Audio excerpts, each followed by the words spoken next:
욥기 6장 1절에서 30절까지 말씀을 살펴보도록 하겠습니다. 3장에서 욥은 자신의 생애를 저주하고 죽음에 대한 갈망을 노래하며 하나님을 이해할 수 없음을 탄식하였습니다. 4장과 5장에서 욥의 탄식에 대한 엘리바스는 의인이 복을 받고 죄인이 벌을 받는다는 인과응보의 원리로 욥의 고난을 해석합니다. 욥의 고난의 원인이 자신의 죄에 있음을 인정하며 회개할 것을 권면합니다. 엘리바스의 이야기를 들은 욥은 반론을 제기합니다. 6장과 7장은 엘리바스가 욥을 정죄하는 것에 대한 욥의 반론입니다. 욥은 3장에 이어 자신의 고통의 극심함을 고백합니다. 나의 고뇌와 이 비참함을 저울에 올려볼 수만 있다면 틀림없이 바다의 모래보다 무거울 것이다 라고 고백합니다. 3절 하반절에 보면 나의 말이 경솔했구나 라고 고백하기도 합니다. 그것이 자신이 했던 말에 대한 반성처럼 들립니다. 그러나 이 표현은 너무 고통스럽고 힘들어서 그런 말이 나왔던 것이네. 괴로움이 너무 커서 내가 조리 있게 말하지 못했던 것이네 라고 이해할 수 있습니다. 우리도 그렇지 않습니까? 괴로움과 고통이 극에 달했을 때 올바른 가치 판단이 불가능합니다. 이성적인 생각을 하기 힘든 것처럼 욥도 그런 상황 가운데 있었던 것입니다. 욥은 자신이 당하는 고통의 무거움을 4절에서 이렇게 고백합니다. 전능자의 화살에 내게 박힘에 나의 영이 그 독을 마셨나니 하나님의 두려움이 나를 엄습하여 치는구나. 욥을 정말 힘들게 한 것은 모든 재산과 자녀들의 상실이 아니었습니다. 몸에 가득한 악성 종기도 아니었습니다. 전능하신 하나님의 화살이 내 속에 박혀서 내 영이 그 독을 마심으로 하나님에 대한 두려움이 자신을 사로잡았던 것입니다. 하나님의 두려움이 욥의 고난의 핵심입니다. 욥은 혹시라도 내가 하나님의 진노의 대상이 되지는 않을까, 하나님께로부터 영원히 끊어지지는 않을까라고 하는 두려움이 있었던 것입니다. 하나님의 두려움으로 인해 입맛을 잃었습니다. 7절을 직역하면 나의 음식은 마치 질병 같다라고 표현할 수 있습니다. 냄새도 맡기 싫고 거리끼는 음식물 정도가 아니라 먹으면 더 아프고 더 고통스럽다라고 고백하고 있습니다. 8절과 9절에서 하나님께서 자신을 내동댕이 치신 그 현실을 원통해 합니다. 자신의 간구를 들어줄 사람도 없고 죽고 싶은데 그 소원조차 하나님이 들어주시지 않는다라고 고백합니다. 내가 만약 이런 상황에 있다고 한번 생각해 보십시오. 친구들 위로한다고 하면서도 내 속을 뒤집어 놓고 내가 사랑하는 주님은 나를 더 괴롭게 해서 가면 갈수록 하나님의 두려움이 엄습한다면 어떻겠습니까?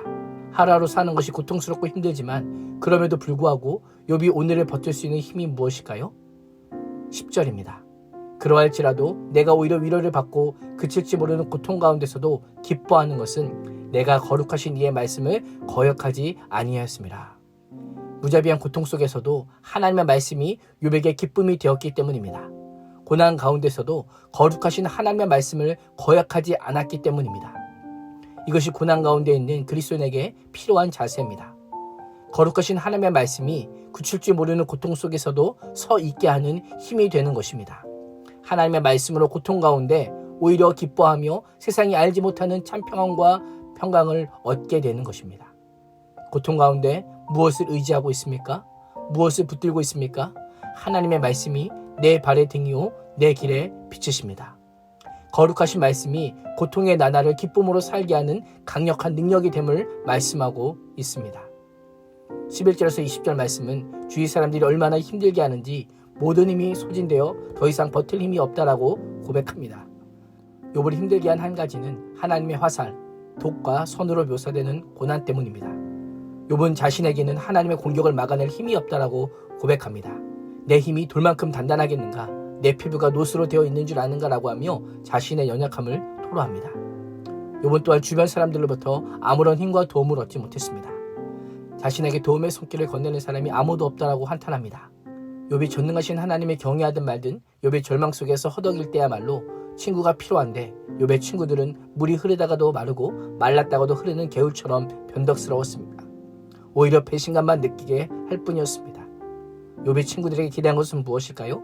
동정입니다. 14절의 동정이란 단어는 원문으로 헤세드입니다. 인자와 인애와 자비와 사랑이라는 뜻을 가진 신실, 성실, 변함없음이라고 하는 의미입니다. 욥은 친구들에게 이러한 헤세드를 바랬지만 친구들은 옳은 말로 책망하였습니다. 옳은 말이었지만 욥에게는 무가치한 말이요 무의미한 말이 되어 욥의 마음을 아프게 할 뿐이었습니다.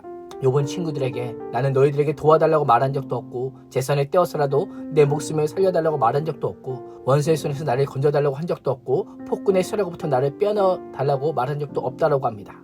욥의 바람은 친구들의 위로요, 공감이요, 동감이었습니다. 우리는 때로 고난당하는 사람들에게 지금 당장 필요한 것이 그 원인과 이유를 찾는 것이라고 생각합니다. 그러나 그보다 우선적인 것은 위로요, 격려요, 공감입니다. 나는 어떤 그리스도인입니까? 옳은 말로 상대방을 책망하는 그리스도인입니까? 아니면 상대방의 아픔과 눈물을 함께하며 위로하고 격려하는 그리스도인입니까? 서양 속담에 어려울 때 친구가 진정한 친구다라고 하는 표현이 있습니다. 친구의 허물이 보이십니까? 지체들과 산악방 식구의 아픔이 보이십니까? 먼저 이해하려는 마음을 가지고 애정을 담아 말씀하십시오. 주님의 마음으로 다가가 안아주시고 곁에 있어 주시면 되는 것입니다. 우리 주님이 우리를 그렇게 사랑하셨습니다. 인간의 몸을 입고 이 땅에 오셔서 죄인된 우리가 겪는 고통의 무게를 공감하셨고 죄인인 우리를 죽기까지 사랑하셨고 그 주님이 세상 끝날까지 우리와 함께 하시겠다라고 약속하셨습니다. 오늘도 많은 겨울 같은 우정이 아닌 햇세대의 인자와 자비와 사랑으로 공감하고 격려하고 위로하는 참된 우정을 가진 그리스도인이 될 수 있기를 주님의 이름으로 축복합니다. 기도하겠습니다. 하나님, 어려울 때 친구가 참된 친구임을 기억하며 친구의 고통의 무게를 공감하며 언제나 변치 않는 우정과 사랑으로 말하고 애정을 담아 조심스럽게 행동함으로 참된 우정의 삶으로 보이는 자로 살게 하여 주시옵소서. 예수님의 이름으로 기도합니다. 아멘.